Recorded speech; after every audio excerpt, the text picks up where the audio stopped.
Hello peoples, this is my best side.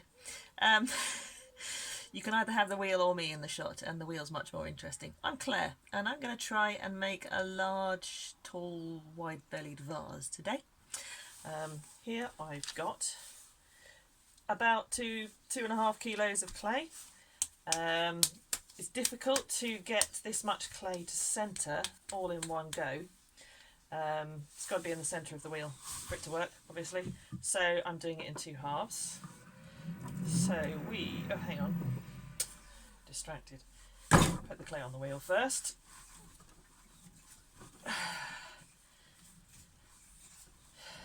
Now this is generally in English called throwing, which is a bit misleading really, because the only point at which you throw the clay is that bit I just did, putting it on the wheel. The rest of the time you're pulling it. So we're pulling pots, not pints. Now this is the point at which I need the wheel going fastest. I'm going to make the clay a little bit wet, and I'm going to push down and forwards at the same time. So I'm going to hold my thumb like this, so that this part of my hand presses down on the clay, and this part of my hand presses against the side, to give it all the oomph you've got, really. So that's flattened off the top slightly, still quite wobbly, so now we squeeze. Use my thumb to flatten the top. It's quite hard to talk at the same time as doing this, so I'm just going to shut up for a second.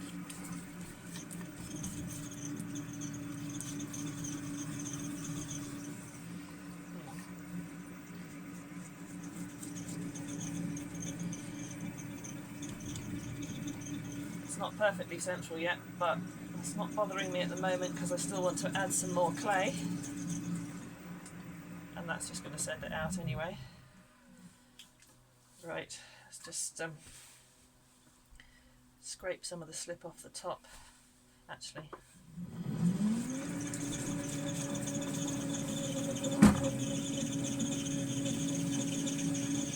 A bit more pointy.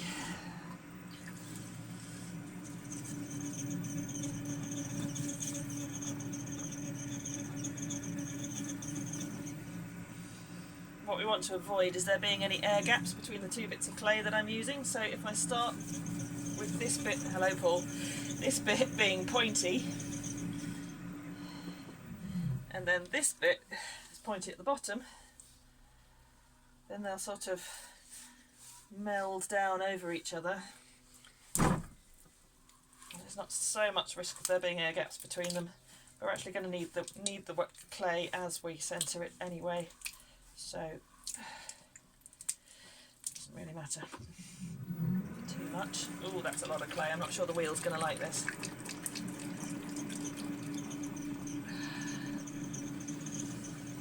This is a tabletop wheel. It's not the most powerful wheel you can get, but it's the best one I could afford. The wheel you might use in a studio, it's a lot more powerful and about 3 times the price. You can consequently throw much larger things on it, much more powerful motor. That's not bad.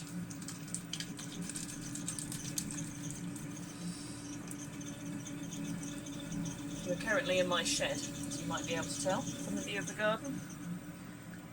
This is an outhouse that was originally built for an oil tank for an oil-fired central heating system. I'm both grateful we don't have that, and that we do have the shed. Now,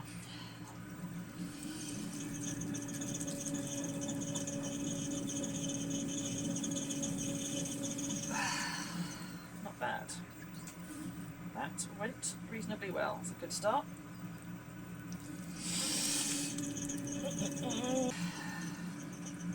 Here's one I centred earlier.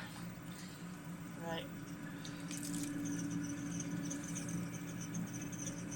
You put the kettle on? Yeah. Cup of tea would be lovely. Big brown mug. It's on the worktop next to the kettle. Oh, that's better. And just keep going until it's not wobbling anymore, really. The more clay, the longer it takes to centre, because well, it's got more weight behind it. It's more likely to get thrown out. A little bit of eccentricity throws it off more easily than with a smaller quantity, lighter quantity.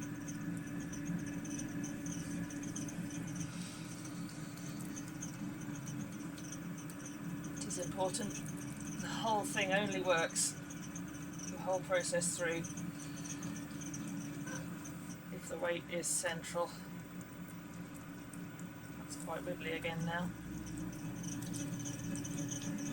Yeah, it's getting as wet as I want it, so I don't want to add too much more water. If the clay gets too wet, obviously it's the same thing as saying it's not very dense. The walls of your pot will be very weak. They won't hold together. They'll crumble. So you don't want to add too much water. They're in films. They like to depict people getting absolutely covered in clay. Can't think why. In fact, at this stage I just keep reusing this slip that's on my hands as lubrication.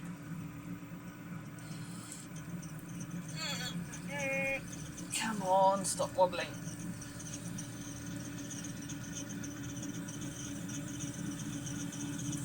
I think we're good. Right, now we turn the speed down.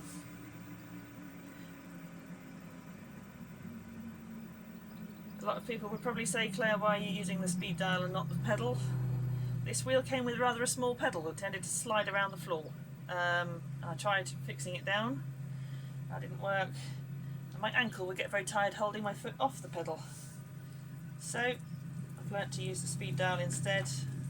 It's got a digital display. It's got a little LED display that tells me the revolutions, and fairly quickly get to know what speed you want it for the different parts of the process.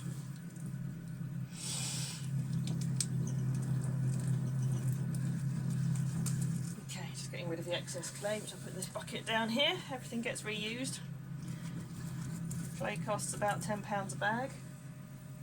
A 5 kilo bag. I think it's 5 kilos, maybe it's 12. Anyway, all the clay that gets cut off, all the pots that fail, never make it to the kiln, get recycled. Right, so first of all, I'm going to use my thumbs and make a hole in the middle. Right down the middle, all the while using the rest of my hand to keep the clay central, stop any bumps and bulges appearing. Because you never get it back again once you lose it. Every handmade pot has a bit of a wibble to it. Too much of a wibble during the process, no pot. It just pulls itself apart. Or you pull it apart. Right, now I'm going to undercut inside there so that I can then pull the clay upwards. So squeeze.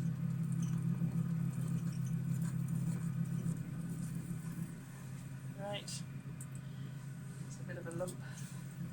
Let's just spread the slip around again. My hands are going to be away a lot, in the way a lot, aren't they? Sorry, I can't look at the camera at the same time as making a pot. Right, now we're going to pull.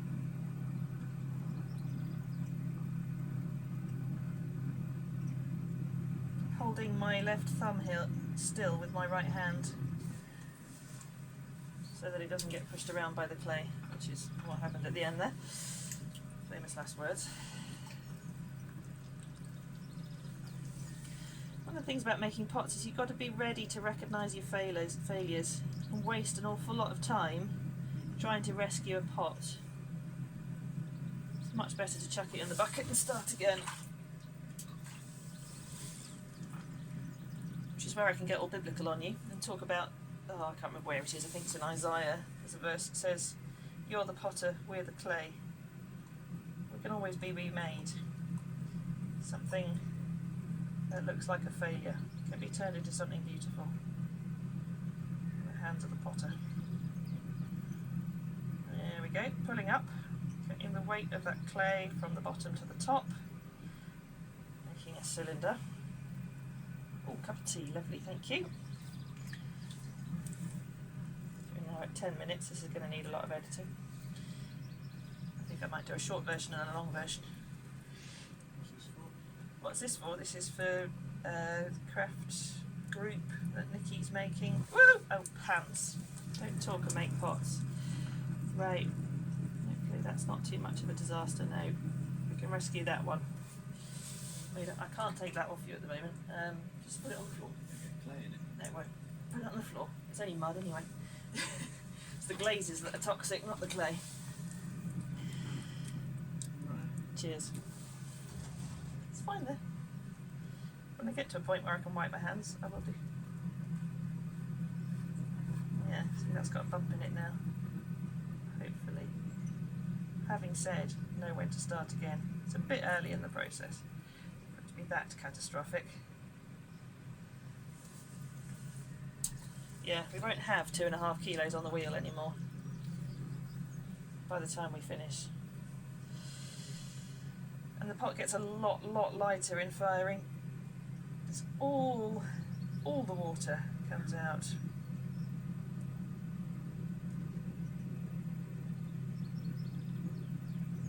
Up.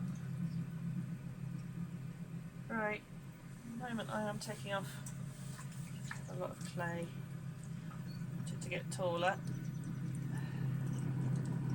I think this is the most clay I've ever tried to throw on this wheel.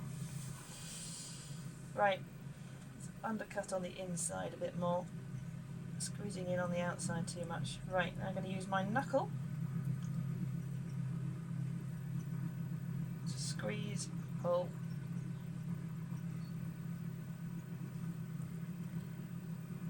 and move anti-clockwise as the wheel turns clockwise, because that's clay's not naturally going to unwind and move outwards because the wheel's going clockwise. So if I want to start with at least a pot that is straight sided and not funnel shaped, I need to pull that clay back in again by moving my hands anti-clockwise against the direction of the clay's moving. If I wanted a funnel shaped pot, I would just go up vertically because it does that of its own accord. Right, I've got a good overhang on the inside to get my 2 fingers under now.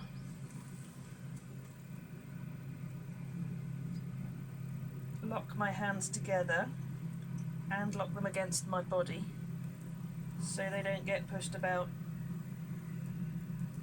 by the clay, and I can hold it all still. Okay. Compress the top, which is where all the slip collects, so it can end up being weak and crumbly. So I just shaved all the slip off the top there. Oh look, bloop. Right, I'll take some of this slip off the wheel.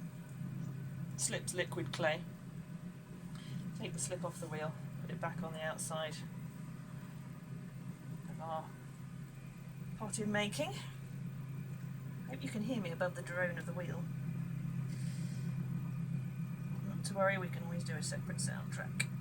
Oh, there's a slightly thicker bit in the clay there, I think. Slightly hard a bit. You need a very consistent texture of clay.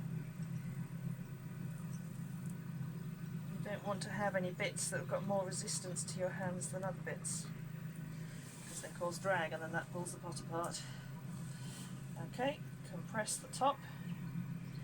I'll be doing that every time, because the taller the pot gets, the harder it is to press down there. If you leave it all to the end, it's impossible.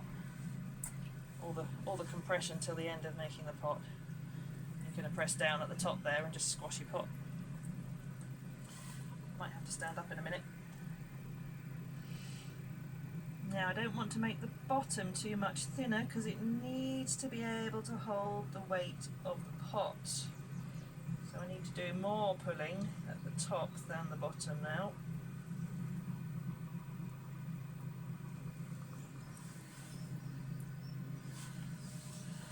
It's kind of honey pot shaped now. Needs to to get quite a bit taller. Trying to make pretty much a cylinder. Let's pull it in a bit. There we go.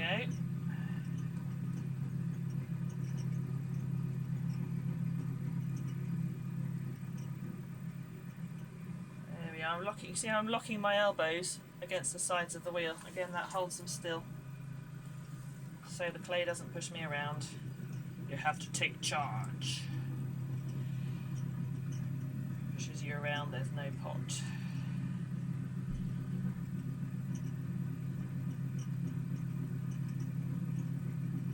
There we go. That's pushed it in and up a bit. Just touching my hands in about 5-6 different places there, which helps hold it still and make it straight again as it comes up, because that squeezing in tends to make it shimmy off until you get to the top. Keep pulling it back in. Right. A very uneven shape at the top here, lots of different ridges and rings in it.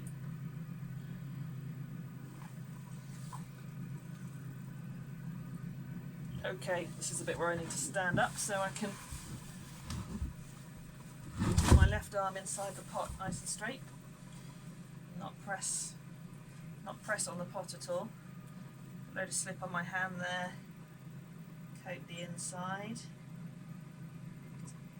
It's amazing how a tiny little dry patch can completely ruin the pot, because as soon as the dry patch touches your hand, your skin sticks, causes some drag, pulls the shape of the pot out, so it needs to be well lubed. Right, dig my knuckle in. Pull up, squeezing the knuckle of my right forefinger against the ends of my middle finger on my left hand. There isn't really any one correct way of doing this. I've watched countless YouTube videos, lots of different people all over the world, different ceramic traditions, amateurs and professionals throwing pots, and they don't, everybody's, we're all different shapes and sizes, we all have different postures, different strengths and weaknesses, so what works in terms of a good steady posture to enable pot throwing varies, and you have to spend a long time playing and experimenting and finding what works for you, getting a feel for why it works, what it is you're trying to do. It's hard to put into words entirely. So I might watch another potter and they're describing how they're doing it. I don't really understand until I've played around and go, oh right, yeah. And then often quite by accident, I'll just find a way of doing this that works for me, and it'll probably be a combination of everything I've watched plus me.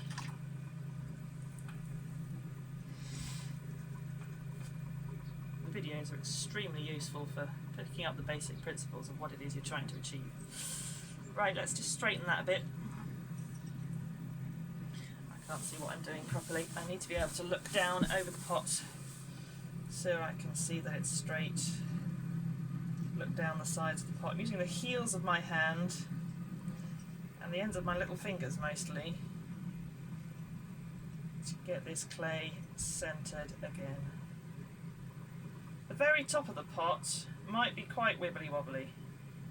That's not the end of the world, because generally you're going to end up cutting the top off anyway to make a nice straight, flat, level rim. Right. A bit like a milkshake bottle at the moment. A lot of slip. Just compress, using the side of my index finger to compress the base of the pot on the inside here, which I should have done when I started. Really not getting very much light. Hopefully I can brighten this video up. learning how to make action videos. Right, keep catching my fingernails in the base of the pot, which is not good. There we go. That's better. Now let's find a good posture. Lean against the bench.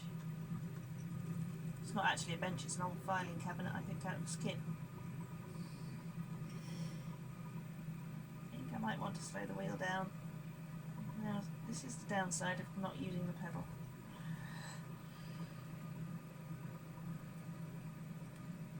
Okay. Right.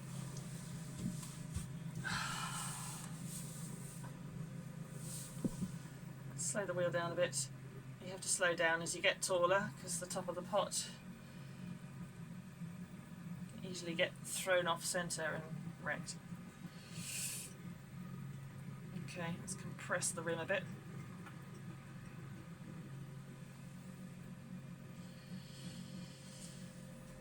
Okie dokie.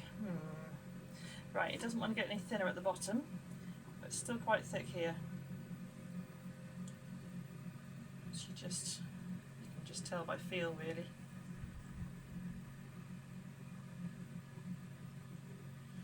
Scrape off some of that slip. Too soggy. Right.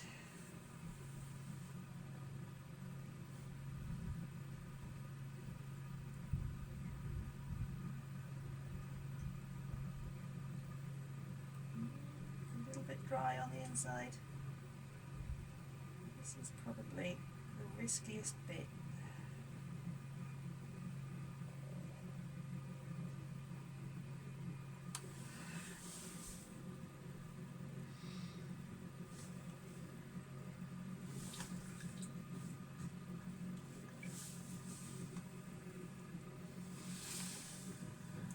Points in the process where it's just more and more vulnerable because the clay is very soft. What gets taller, it's much easier to wreck it. It's a good thickness.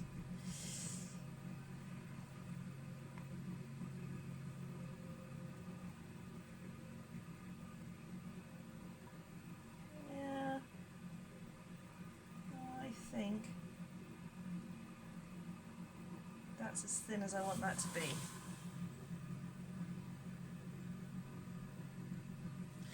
Okay, right, I'm going to rinse my hands and have a slug of tea. Let me shed a bit more light on the subject, I wonder.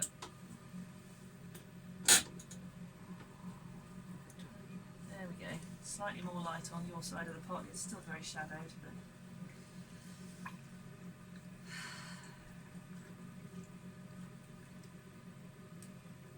okay. I'm wearing a special potter's apron which has got, oh great, the whole big cushion's gone in my muck bucket. It's got towels it's got towels attached to the front of it so that I've always got something to wipe my hands on, which is pretty much essential. Old towels and tea towels get a second life in this house. Oh. Just to think how much clay silt there is in our washing machine. Oh, cup of tea. From one of my own mugs. Not one of the better ones. I make things for friends a lot. The good stuff all gets given away. Right. With a bit of luck, this is going to be a jug for my sister.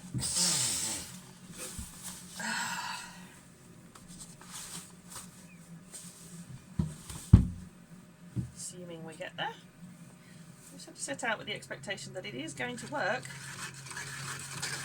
Right, so this is a piece of wood called a rib, and we're using it to smooth the outside of the pot, to compress the clay, make it more dense. Can you see what I'm doing? Come around there, there we go. Take out any lumps and bumps. I'm going to have to do it around the other side. And scrape off some of that slip, which is not dense enough to be of any use. Right, quite pleased with that. I would like maybe a bit more of a neck on the top there. Let's just compress the rim a bit, because that's really, really soft. That's not really full clay. As I say, you generally end up cutting the top off the pot anyway. Right, so to pull in the top, it's going to be the neck of the jug. Which you could fairly easily do at the top of a pot like this, relatively speaking.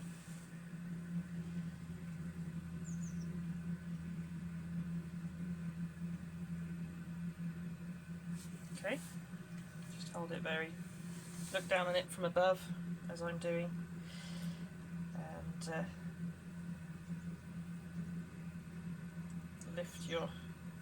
making a ring with my fingers like that, lifting them up very, vertically. Okay, I think that's good. Now I want to give it a bit of a belly on the inside. Belly. Which I shall do with the back of my finger, my knuckle.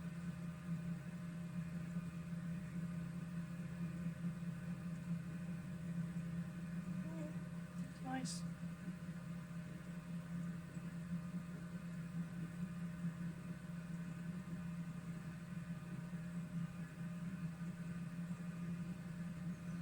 A bit dry on the inside, a bit draggy there. It's catching against the back of my hand.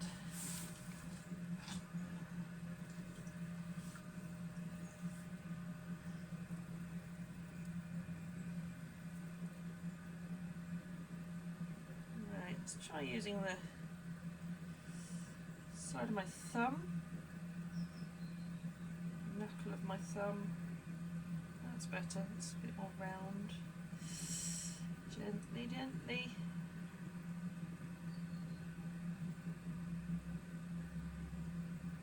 That's getting a bit thin now.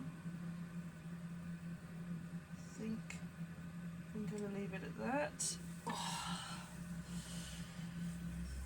Right.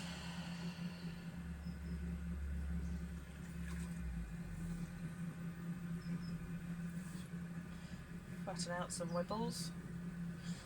And just notice there's quite a lot of water in the bottom, which again will end up with the clay not being very dense. You don't want the bottom of your jug falling out, that will completely defeat the object. So I've got the sponge attached to the wrong end of a paintbrush with an elastic band. Very technical little device that. Does the job. Squeeze it out. That's fine, that looks good now. I might just use the sponge to do a little bit more stretching and just try and get this more nicely curved. That's good. It's not very easy to hold that steady because it's on the end of a long thin stick, but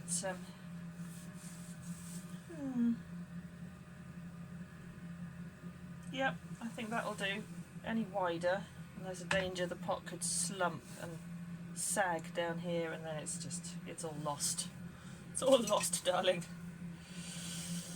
Just collapse. So you need to keep the clay down there thicker than the clay up here, obviously, because this is holding all the weight of the pot. At the moment this is just mud.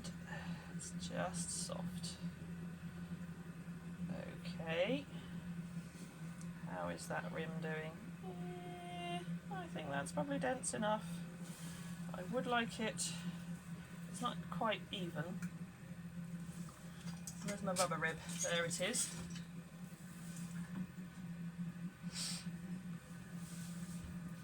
It might get chopped out in the edit, so I'll say it again. The reason these are called ribs, these things, wooden one, rubber one, metal one, come in all sorts of shapes, also known as kidney tools.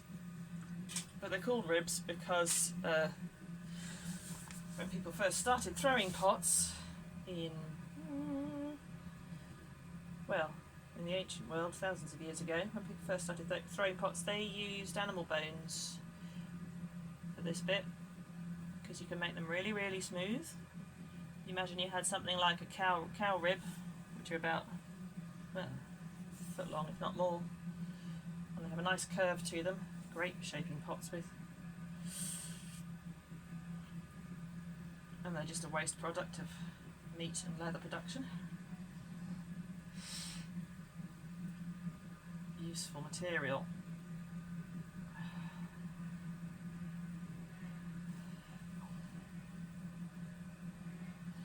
Okay. Right.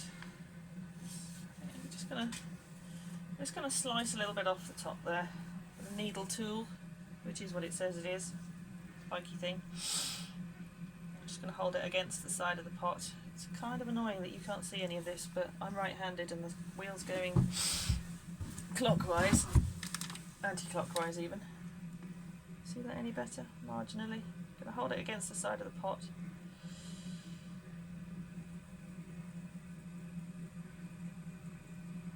So it's cut all the way through.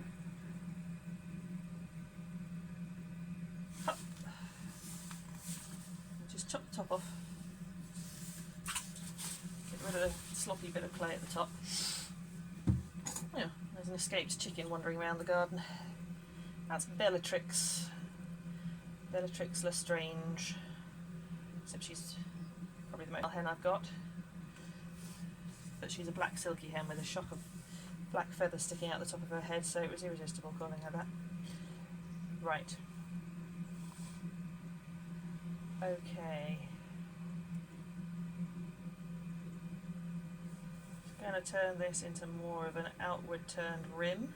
Before I do that, because this is going to be the lip of the jug, I'm going to put more of an angle on that lip in the hope that that ends up, it's currently about a 45-degree angle, ought to end up horizontal. But I can always tweak it later. Right. Okay. Here goes.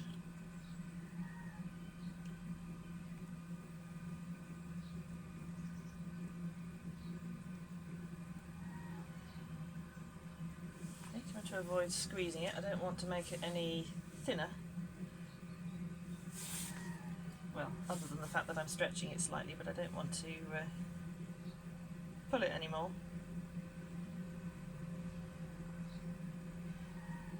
Just holding it against the rib to make it flat.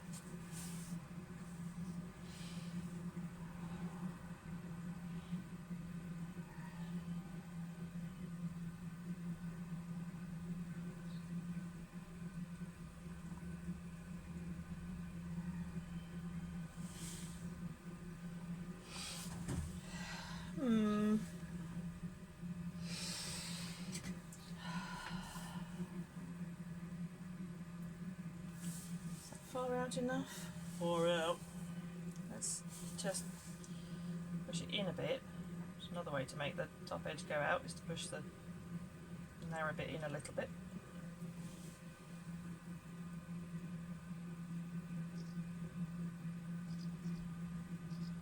There. I think that's a bit more like it. Right.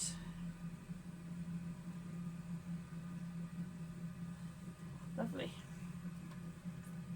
What I haven't done is make the handle, which I should have done first. Although this one's going to take quite a bit more shaping, so I shan't worry about that yet. I'm going to take some waste clay off the bottom, because a lot of this has got to go. Okay. It's a wooden knife. It's not really a knife at all. It's called a knife. There we go. Scrape away some of that.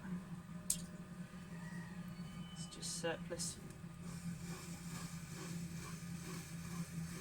And again, I will get rid of more of that later, but I'm going to leave it for now because it's supporting all this very soft clay here.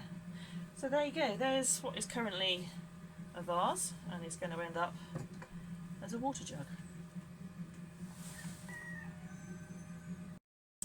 now I'm going to use my hairdryer. Yeah, don't worry, this one's just for pottery. And I'm going to dry the rim and the top more than the rest of the pot because, well, firstly that's the wettest bit at the moment, but also because I want to push the bottom of the pot around a bit.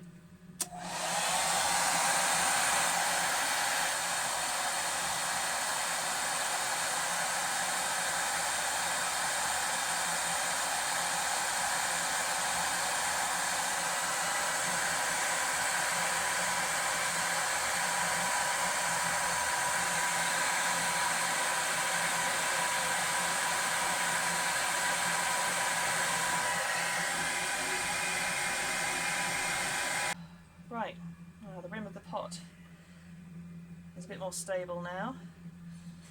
That's all a lot more stable. It's a bit wet on the inside still though. Let's take some more water out. My sponge on a stick.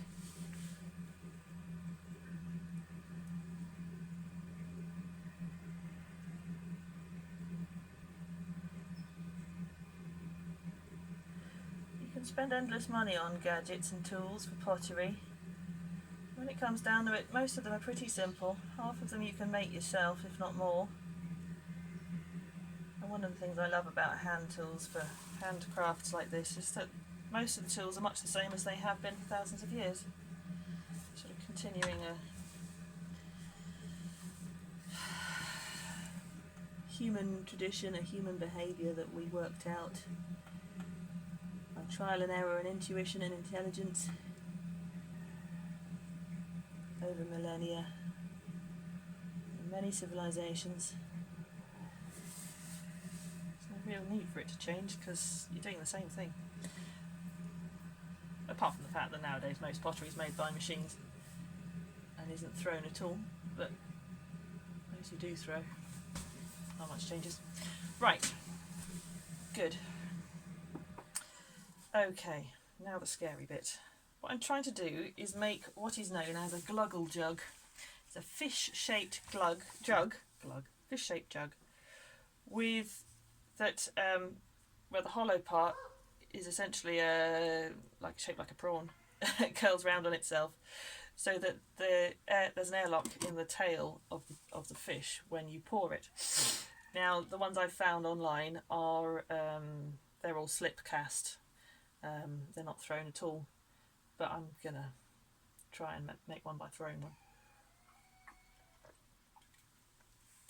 It's a challenge my sister Jo set me. So this is all for you, my darling sister. She is my darling sister. Right. Okay, so I've got these wooden bats, which I'm going to use just because I think the clay should stick to them less than my hands. This one's gone a bit mouldy, doesn't matter. I want to squash this slightly flat. Scary times. Right, well, if it goes wrong we can always start again.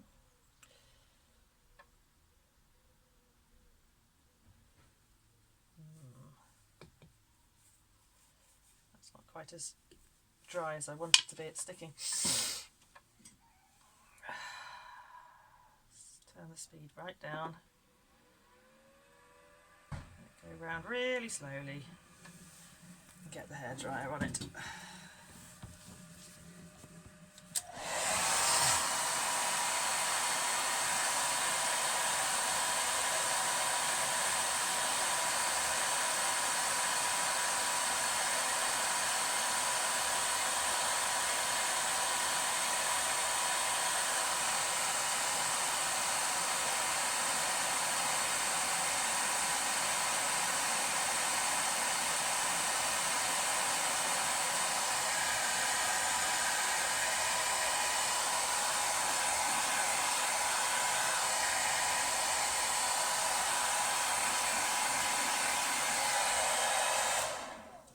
There's a fairly narrow window of time in which this is going to work, because it's going to reach a point where the clay is too dry and it'll crack. Right, I think I want to make it wedge shaped. So this is going to be the back where the handle goes, where the tail of the fish is. Gently, gently. Quite, yeah, what I want to do is push it in so much that I stick the walls of the jug together. I'm not sure this is big enough for that to work.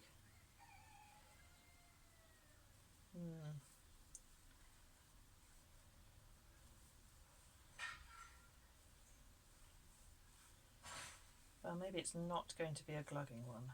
Maybe it's just going to look a bit like a fish with the decoration. I think it will break. It's not big enough, and that's about the biggest thing, the biggest complex shape I've ever thrown. We'll try and put a bit of a divot there and there.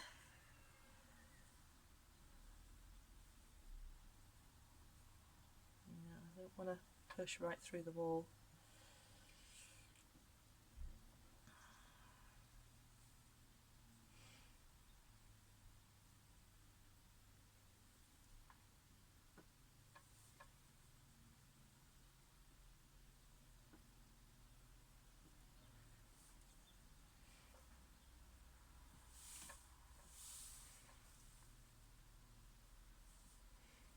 Make it look like a glorious fish. Koi carp or mythical rainbow fish in a sort of a Japanese style or something like that.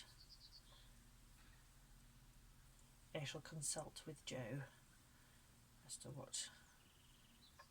how colourful she wants it to be. Custom made pottery. Right.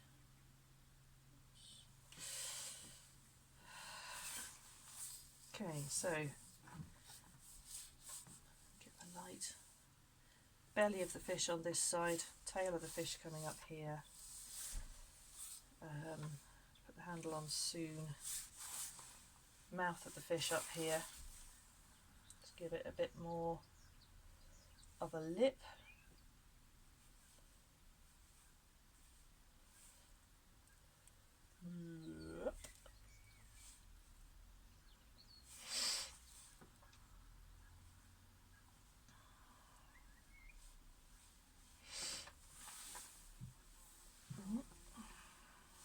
Is that actually that's going to the side.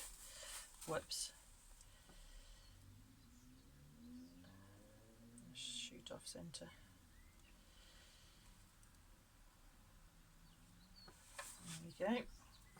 That's a bit rough now, so what I need is a paintbrush, but I think they're all in the house, so we got something else we can use. Some smooth wooden tool will do. Or sponge possibly.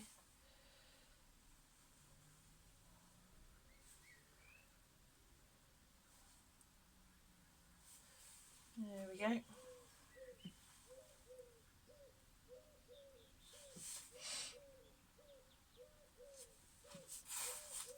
To make sure there's no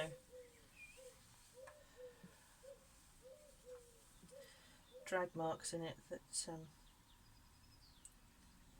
interrupt the flow of water.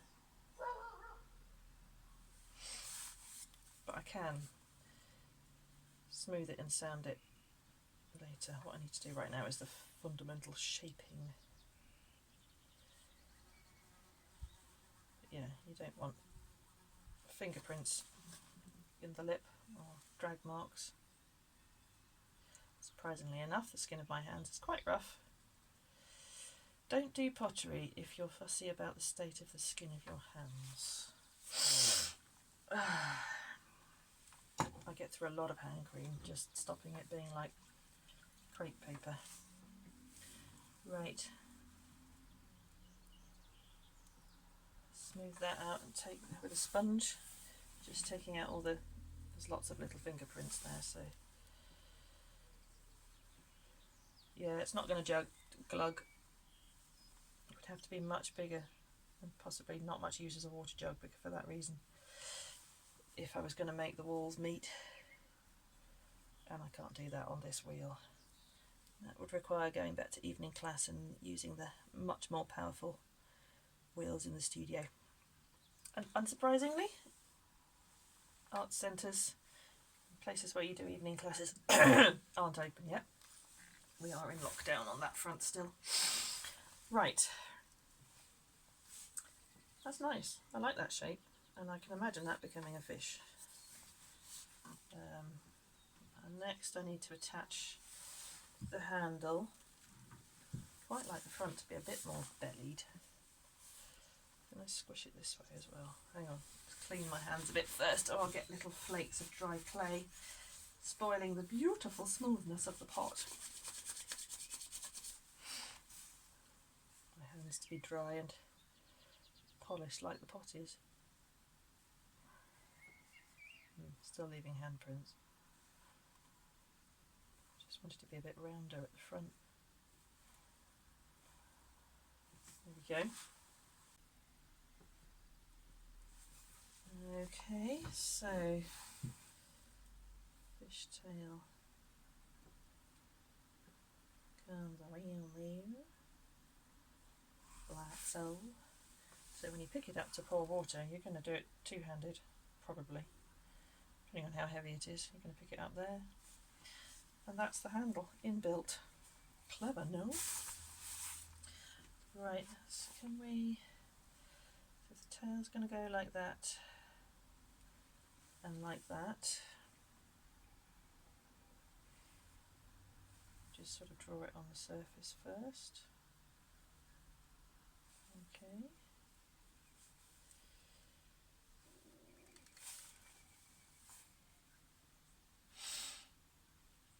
Just making this up as I go along, really.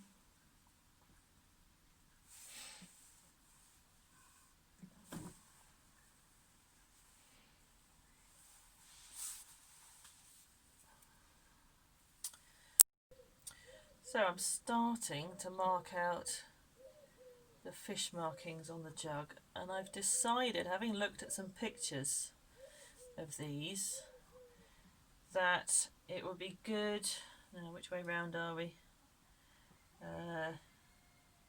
Yeah, it would be good to have a tail that just makes a little hook there to catch your thumb or the back of your hand on. So I've used some of the handle that I pulled and used two sections of it, overlapped them, cut a bit out there, and stuck them together. And I'm going to stick this onto the back of the jug as a tail. See how it goes. Right. Okay, so I've messed around with various shapes and I've decided I like this one. It's just very crudely formed and attached at the moment. I'm just going to get this to its basic shape and get it well attached. What I didn't do was slip and school. And then I'm going to leave it all to dry a bit and go and make tea before I finish decorating. No, this handle is not for picking it up by, it's just for resting your hand against. It's going to be the vulnerable bit of the pot, these points here, so I might trim them back a bit. They're inevitably going to get snapped off. I need to stand up to use a little bit of washing up sponge. Get my hand in there and just make sure that is well attached. What I'm going to do is dribble a bit of water down there. It's a handy little tip I learnt by watching internet videos. Dribble water in there so it runs in, forces the air out, forms a slip, just helps attach the handle. It's very handy, and that really works. Okay, and stick.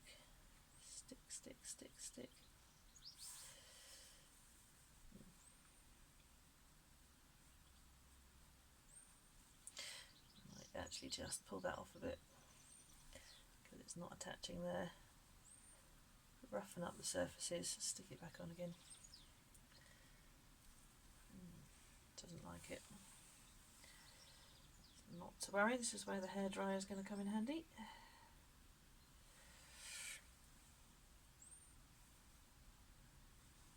Stick, stick, stick. Sticky, sticky.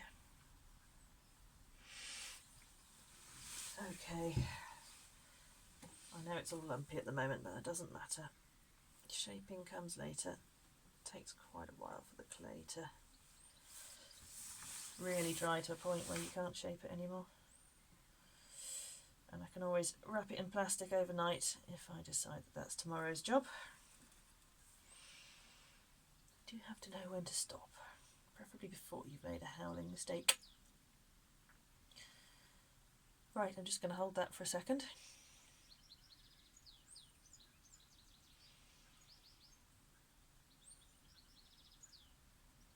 It's quite good pottery weather at the moment. It's not too hot. When it's really hot, stuff dries out far too quickly. And you can't do the sorts of things that require a bit of time to manipulate it. Certainly not things you've never done before that you're making up as you go along, like this.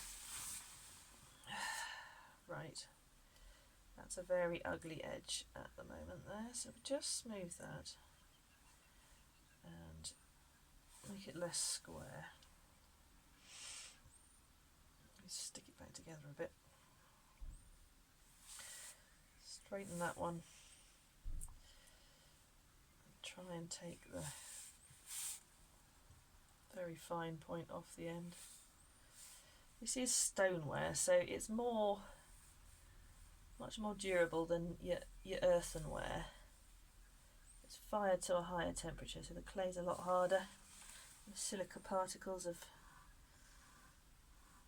melted more, fused together.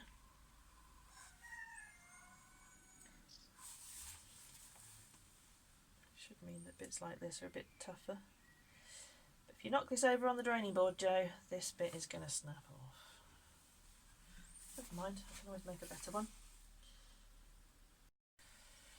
So I've shaped it and joined it on. It's a bit bulgy there, not sure about that shape. I'm just using a wet paintbrush, the other end of my sponge on a stick, to smooth and remove like the fingerprints and all the lumpy bits and everything. Just tidy that up. I'm not going to start decorating in terms of scoring lines and making impressions to make it look more like a fish just yet, because it's time to stop for the day. Okay, but I just wanted to show you a bit of how you tidy. And likewise, we want the lip of the jug to be nice and smooth, so we use a paintbrush for that. And you can actually use the wet paintbrush to remove clay. So where I've got a bit of an angle there, where I shaped when it was a circular pot, and I've compressed the rim of the pot to make it tough enough, I now need to, it's a flat edge, I want to make it more gradually curved. I can use the paintbrush to do that and just wear away that little corner there, which was the 45-degree angle that I turned into the edge of the pot. I want it the rest of the way around, but I don't want it here. So I'm just smoothing it away. Now, because this is stoneware clay, it's got sand in it, and the grains of sand stick out because I'm washing away the slip, the finer particles of silica, and that leaves the sand. And you don't want that rough sandpapery edge, obviously, on a jug. Doesn't look nice, won't pour well. So once this has dried a bit, I shall then smooth it with a polished pebble.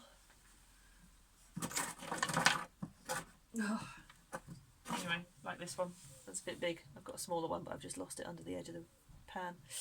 Okay, with a polished pebble, and when the clay is a little bit harder but still soft, I can use that to push the particles of sand back into the clay, and it makes a really lovely,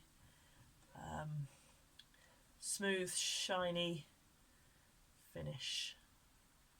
That is super nice lip to the jug now. Okay, that's had some time to dry a bit more now. I've had my tea, changed into my overalls because it's got a bit chilly, and the only way to get enough light in the shed is to have the door wide open. So now I'm going to use, various little wooden tools and probably paintbrushes to sculpt a bit more shape into this. I'll show you later. So I'm just using some more of that strip of handle that I made, and I'm making a little fin to stick on the front here. Just shaping it. Which way is it going to go? That way, right. So we want to, where do I want it to go? Out there? Probably. To cut a bit of the bottom off, don't know. Right. Let's flatten that bit there for where it's going to stick to the jug.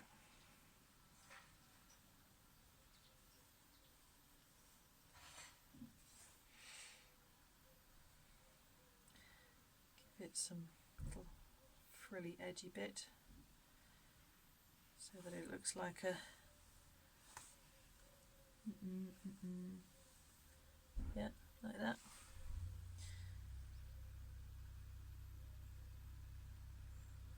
Has that happened on both sides? Yep.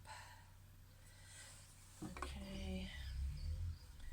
Something with a straight edge. Let's have a look.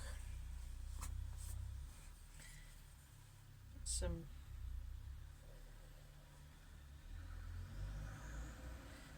bones in.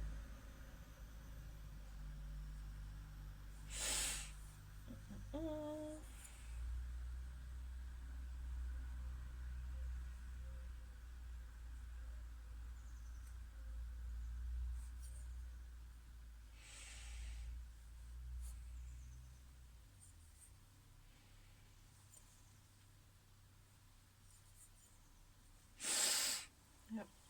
And then I need to slip and score, because what I forgot to do with the handle, so I had to pull it off again.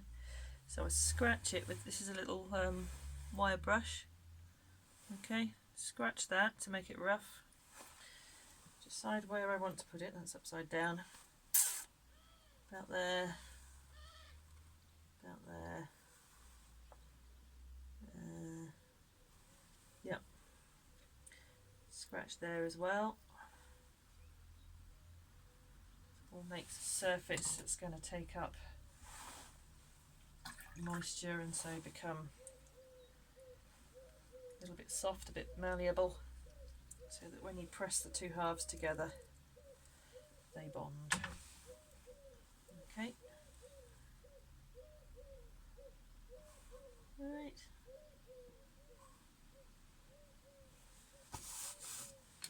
Push that in there.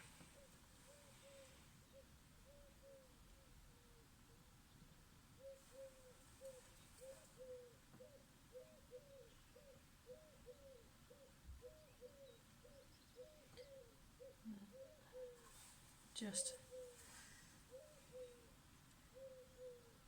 squishing the clay up against the belly of the fish. Make it stick.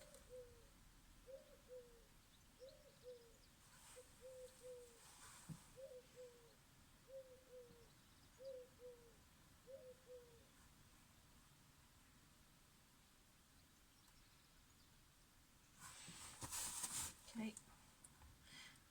There's another bit that is going to be a bit vulnerable. I'll have a think about how to make it less so. There's a balance between looks and function in like domestic pottery. It's not like this is just a basic functional jug, so I think we're allowed to be a bit impractical.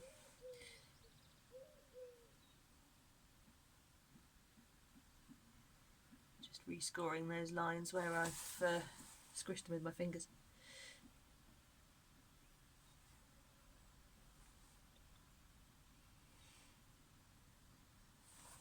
Okay, right.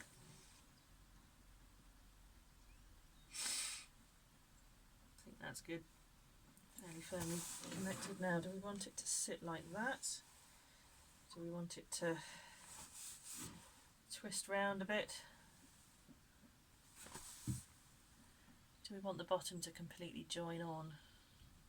Might be sensible. I quite like it like that though. Let's just push it in a bit more.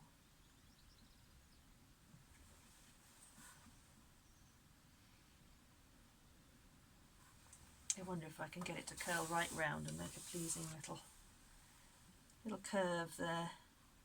I'll put this tool, let me see, I'll put this tool in here, push that right against there. Oh, that's nice, like that. Then that point's less vulnerable to getting snapped off, which is quite likely with a little fine bit like that. And it still looks like a fin. Right, squished the. I'm going to make those lines deeper. Of course, the bones of the fin should stick out really. But this is not a fish; it's a jug made of clay. So that's how we're doing it. Excuse me. Oh. Yeah, don't put your tools on the wheel. Generally a bad idea. We've made a hole in the jug. It hasn't gone all the way through. It hasn't even dented the inside. So there we go. That bit's going to be covered in fins anyway, so it won't show. Right. Yeah, mental note. Don't put your tools down on the wheel, because when you turn it round you can't see them and you will knacker your pot. Right.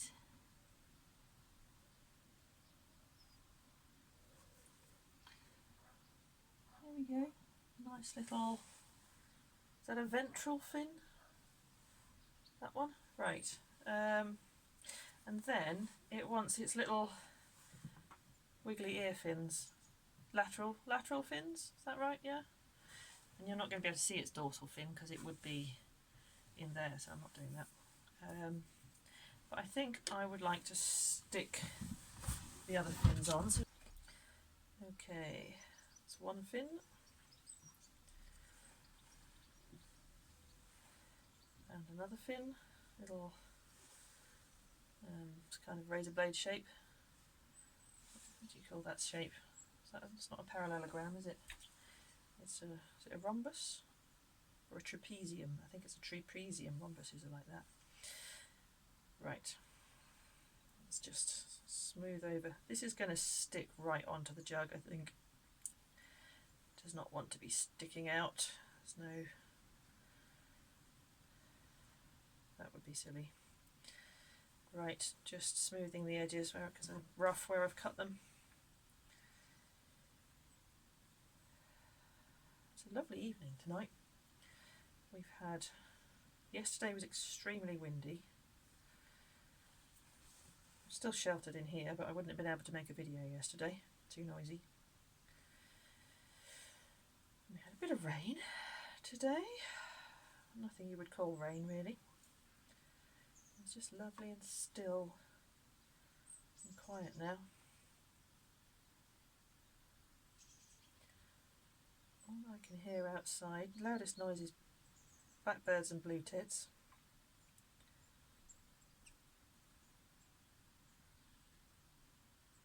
I can hear lawnmowers. Can't hear any traffic. Having said that, I think the car's coming. There you go. Lovely quiet night. here in Red Marshall, Stockton-on-Tees. There we go, there's a fin. I love the way I get to literally make my own mark on things. So the frilly bits of the fins are made with the end of my thumb. It's kind of pleasing that I'm part of the pot. There we go. Put in the bones. Okay, a little. Now this, if you watch Pottery Throwdown, you will know. I learned this watching Pottery Throwdown because I've got no formal training in pottery. This is called a sprig. It's a decorative feature that you, well, I think it's called a sprig. Decorative feature that you stick on. That's in relief. Right, so I really have got the camera in the wrong place. Don't put your tools on the wheel, Claire. Hello, Alex. I have scored where I want. I'm talking to the camera. Where I want the sprig to go. I'm going to score it. I assume they're called sprigs because they were often leaves and things. Right. You'll be on Tinternet if you stand in shot, you know. Oh no! Embarrassing. I just did. Right. Although I might not use this soundtrack, I might, if I can be bothered, I might make a voiceover instead. I don't know. Right, let's stick this on. Can I do that so you can see what I'm doing? That's scored and wet, and this is scored and wet, and that's going there. Stick it on. I'm not going to completely work it on because I want to make the other one and stick that on and try and get them reasonably symmetrical first. Thank you, I'm quite pleased with it.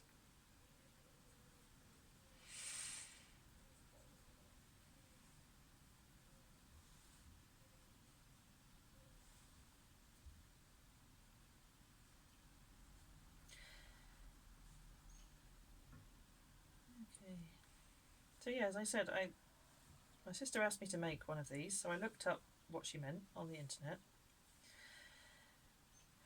And then I've just spent quite a long time thinking about it, mostly as I'm going to sleep and waking up. And that thinking time is really important when it comes to doing something creative. I picture it in my head and figure out how it needs to be constructed. You need a clear picture in your head before you. There's a lot that I'm figuring out as I go along, but the basics of what kind of pot I needed to make, as you saw, I only figured out at the last minute that I didn't really need a handle. But yeah, you kind of dream it first. At least that's how I do it. Others would sketch. Sometimes I do that, but not with pottery, really.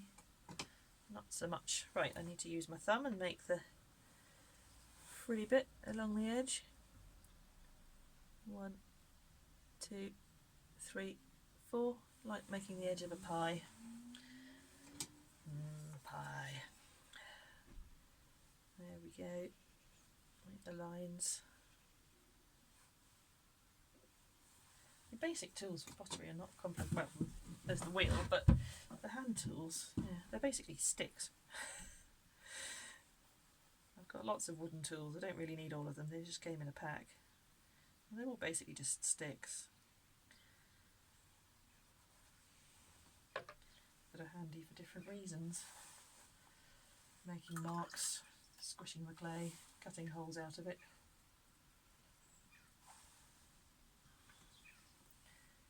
People will have just developed what they needed, picked things up that they've spotted and thought, that's a handy shape. I do that. One of my ribs for shaping things with is an old car air freshener, which I found somebody dumped it, so I picked it up. Only flaw is it's got a little moulding mark in the end there, But other than that, that inner curve is useful and that outer curve is useful. It's soft, it's bendy. Brilliant kidney tool. Smells funny too. Have scented moments when I start using that one. Some of my tools are cake decorating tools. Not much difference between icing and clay, really, apart from that you wouldn't want to eat the pot. Although, to be honest, I don't really like eating regal icing, but never mind.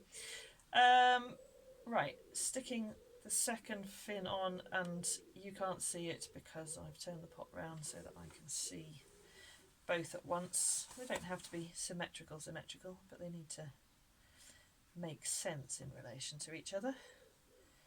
Okay, now I don't want these sides of this side to actually look like they're attached to the pot because this is a fish's fin, but I just want this short edge up here to smooth into the side of the pot and become attached. So we'll just possibly actually do with removing a bit of clay so it's not doesn't stick out so much. I don't know. Shave it off. Where's a shavy sort of a tool? Okay, gone. Trimming tools. I need a towel. Oh, wiping things off.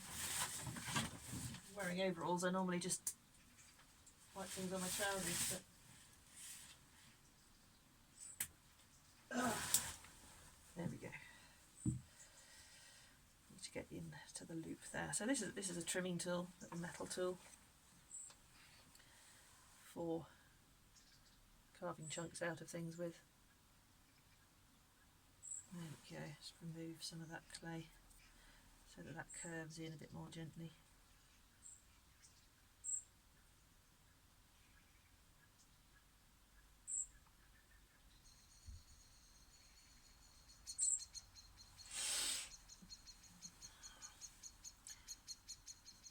Yep. Something's irked a blackbird.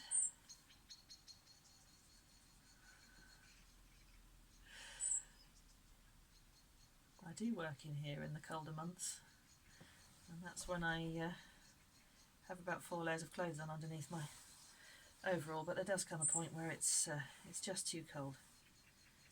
So in the depths of winter, not so much pottery gets done. Do more indoor things.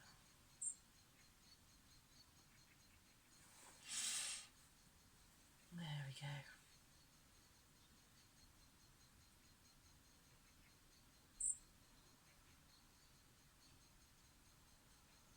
I was thinking about what I said about how pottery is not for you if you're fussed about the state of your hands. That's not entirely true. Becoming proficient at throwing pots is not for you if you're worried about the state of your hands, because you do need to spend hours practicing. But anybody can enjoy playing with clay. Have a go. Do it occasionally. Go to a weekly evening class. That sort of thing, or daytime adult ed class. So I'm sorry if I put you off unnecessarily. Wouldn't want to do that.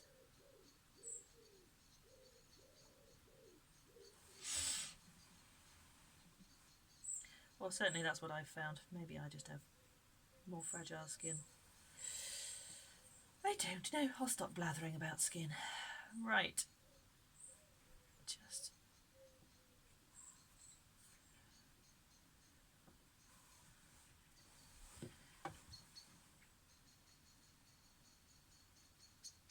those will also make a place to put your other hand when you're pouring the jug. Just a bit more of a grip. I think they're quite cute. Right. Gives it character. This fish is developing a personality. Right. Come back to the detail later. Let's carry on sketching out this fish. Is that all the fins I wanted? I think it is.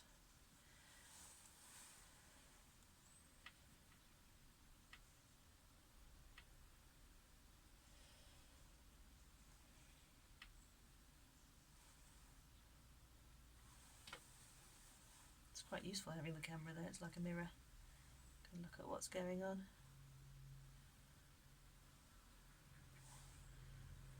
Grip that like that, I think so. I think it's soft, I don't want to squeeze, but I think, yeah, I think that's quite good for gripping. Right.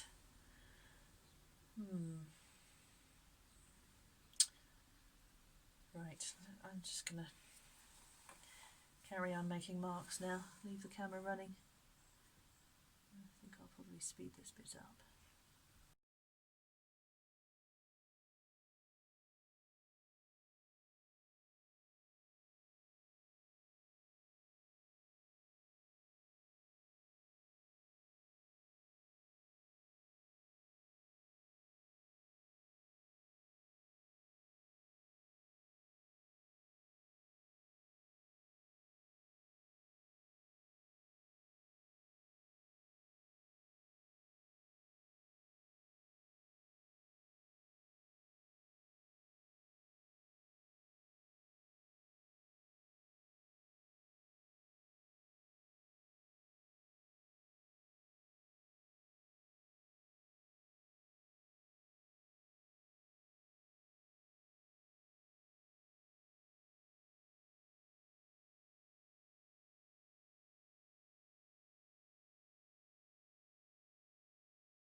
I decided it did need a dorsal fin.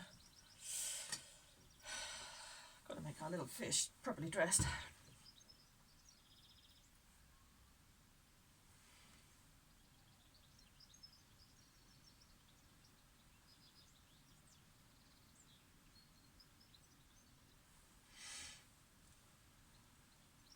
It is a very little dorsal fin.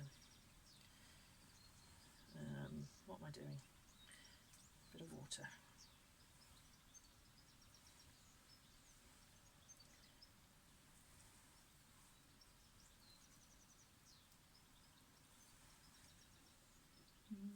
Down there.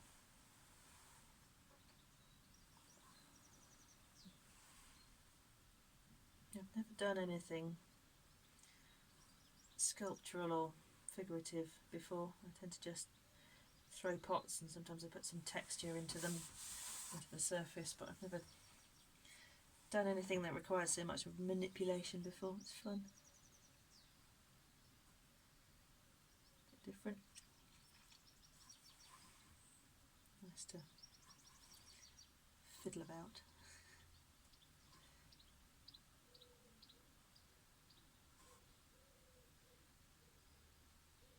Yep, now the wood pigeon started up. And the collared dove.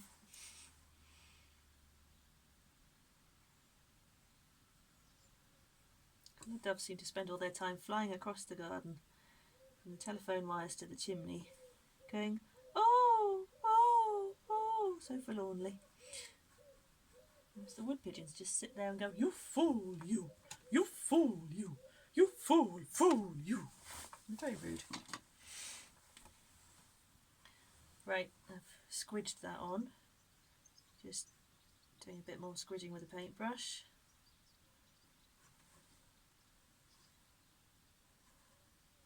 And he's got a little dorsal fin. I think I might stick the bottom of the fin completely to the jug actually. Stretch it round there and down there. Like that. Oh, kind of rip the edge now.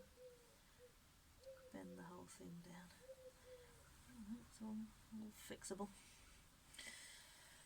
Use a paintbrush. Squish that against the jug a bit. That is quite thin there. I'm not sure how much you're going to use this jug, Joe, whether it's just going to be an oddity on the shelf. Don't even know it's going to pour yet.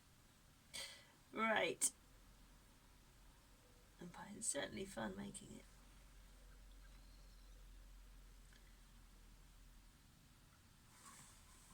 What do we think? Does that look like a fin?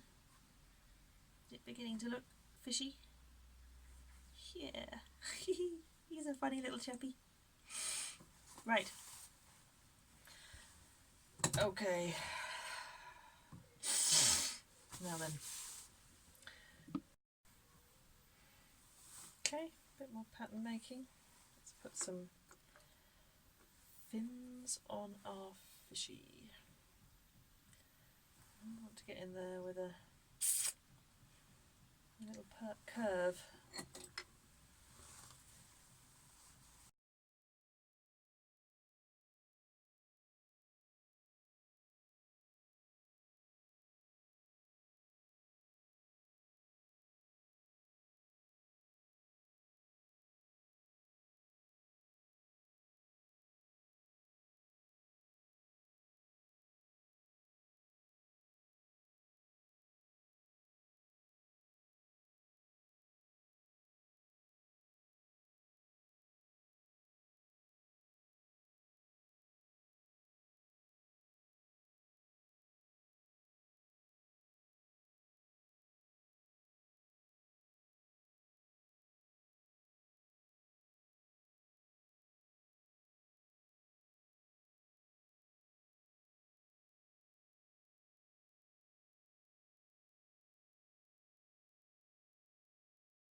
Right. We can come back and do more to that. think that's all I want in the way of lines. So now it's just scales. This bit's definitely going to get sped up in the video. Scales. So let's do them in rows. I should really come round your side, shouldn't I? Got this wooden tool here.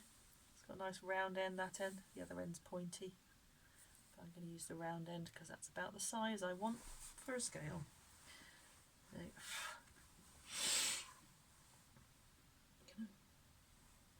this is going to take an age. I quite like fiddly repetitive jobs like this actually. And most skilled tasks require a lot of repetition, to be honest. It's one of these common things you get asked if you're ever kind of doing a demonstration. Oh gosh, you must have a lot of patience. Well, like, yeah, hours of practice does take a lot of patience with any skill, whether you're a musician, you like to cook, draw, or write. Anything really. Technical skills. Like being an electrician or a bricklayer or whatever. It all takes patience, a willingness to make mistakes and learn from them. It's a question of what you enjoy doing. I enjoy doing this. Spending hours focusing on this is deeply satisfying. You learn and create and sometimes see something you really like coming to fruition. Not all the time. I think pottery is good for me because I'm not very good at admitting when I'm wrong. And the only way to make progress with pottery is to be willing to say, that's rubbish, chuck it in the bucket, start again. Or, that's not good enough, I can do better. And because I want to do better, I'm going to start again. It's really healthy.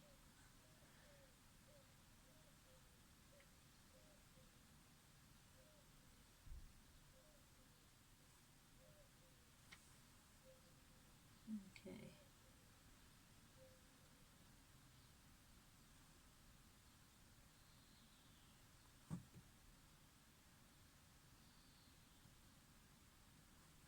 During lockdown, a lot of people have rediscovered having time on their hands and a desire to find an outlet for their energy, something to distract them from their worries. A lot of people have rediscovered their creative gifts. I'm not sure how many people have learned something completely new from scratch, but a lot of people have certainly had more time to spend on the things they love to do, which I think is wonderful. I've been ill in lockdown. The old black dog reared its head again, which has meant I've needed to sleep a lot. Couldn't do much else. But my wakeful moments, pottery has been wonderful. Pottery and gardening. Something to focus on. Something to concentrate on when my brain's working well enough to do that. And give you a tangible sense of achievement. It's also kind of the tactile nature of it, of pottery. It's very soothing. It's like having a hand massage in a very mucky way. It's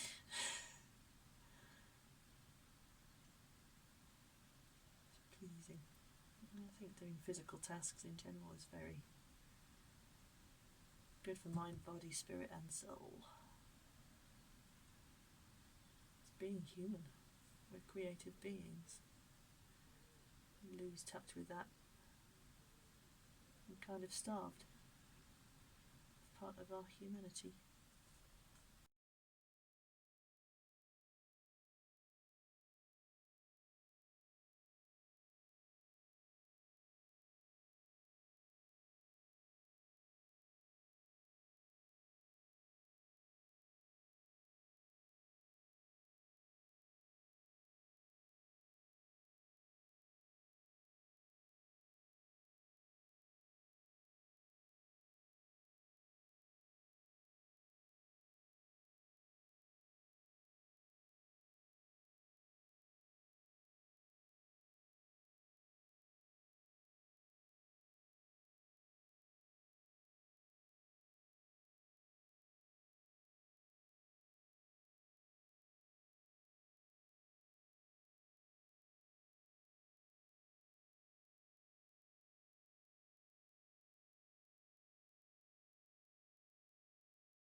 generally a good idea to stop sooner rather than later with pottery. Certainly at my stage of learning I'm finding that with more practice you probably get more of a gut feeling, sort of confidence in your own sense of when a thing's finished. I'm just doing that smoothing I was talking about earlier, pushing the particles of sand back into the clay where they've ended up exposed because the finer particles have been shaved off, scraped off. And I've just got my fingernail. Don't really want fingernails when you do pottery.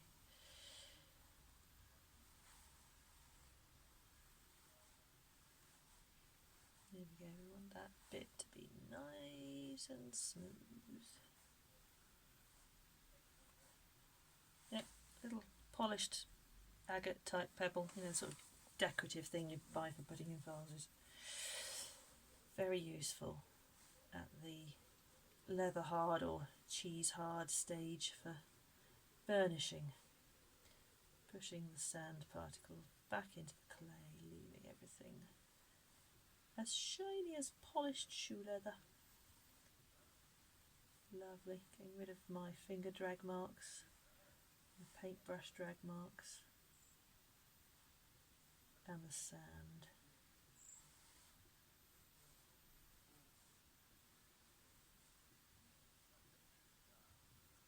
There we go. That looks lovely.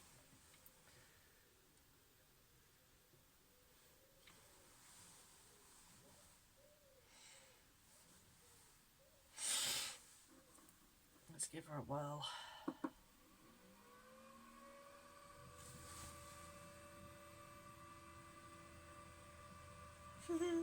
Shoot.